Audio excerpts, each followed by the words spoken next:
500 2000 அவங்க ஃப்ரெண்ட்ஸு கிட்ட வாங்கி கொடுத்தோம். அக்கா சொல்லுங்க, அக்கா கொடுங்க. நன்றி நன்றி கொடுத்து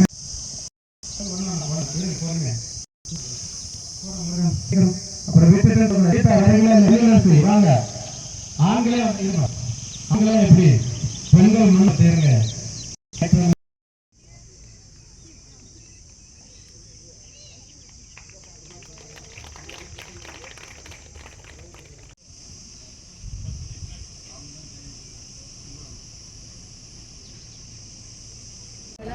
இதெல்லாம் வந்து அரசு நிர்வாகம் தான் தூர் வருவாங்க, இந்த வேலையை செய்வாங்க.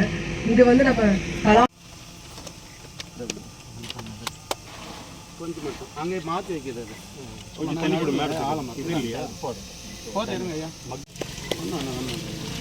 வண்டி எடுத்து நாங்கள் சும்மா கொடி வச்சுட்டு மேடம் மேடம் மேடம் மகள் ராணேம்மா இங்கே பாரு மேடம்.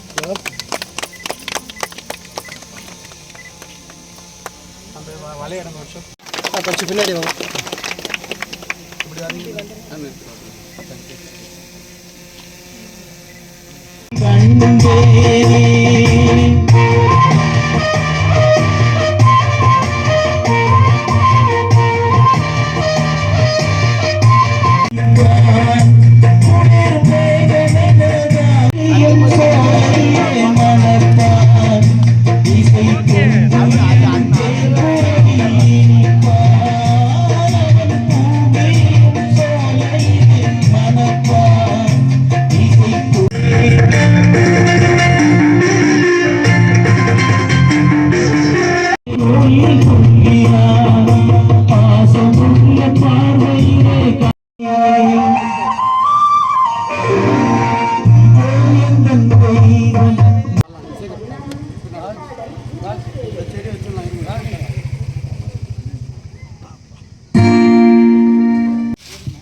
பொக்கிஷன் தாங்க.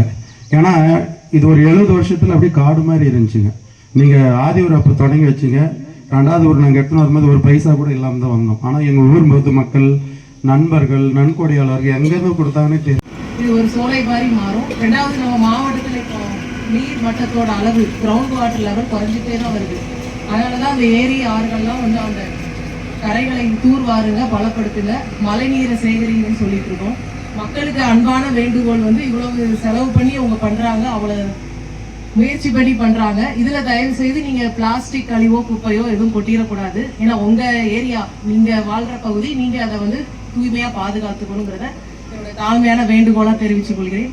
மேலும் இந்நிகழ்வில் கலந்து கொண்டுள்ள அம்பலூர் அசோகன் அவர்களுக்கும் எக்ஸ்னோரா பன்னாட்டு தொண்டு நிறுவனமே அவங்க தான் வந்து இந்த ஜேசிபியை ஃப்ரீயா கொடுத்துருக்காங்க. ஸோ இது வந்து பெரிய பணி. இங்க மட்டுமல்ல, இது முடிச்சுட்டு நம்ம மாவட்டத்துல வேற எங்கெங்க இந்த மாதிரி ஏரிகள் இருக்கோ அந்த தூர்வாரும் பணிக்கு இந்த இயந்திரம் பயன்படுத்தப்பட்டுள்ளது. மற்றும் இந்த கலாம் உதவும் கரங்கள் அறக்கட்டளை சார்ந்த அனைத்து உறுப்பினர்களுக்கும், இந்த ஜெய்பீம் நகர மக்களுக்கும் மாவட்ட நிர்வாகத்தின் சார்பாகவும் எனது பாராட்டுதலையும் நன்றியும் தெரிவித்துக் கொள்கிறேன். நன்றிம்மா, ரொம்ப மகிழ்ச்சி. என்னுடைய அம்மா சார்பாக என்ன சொல்றது, என்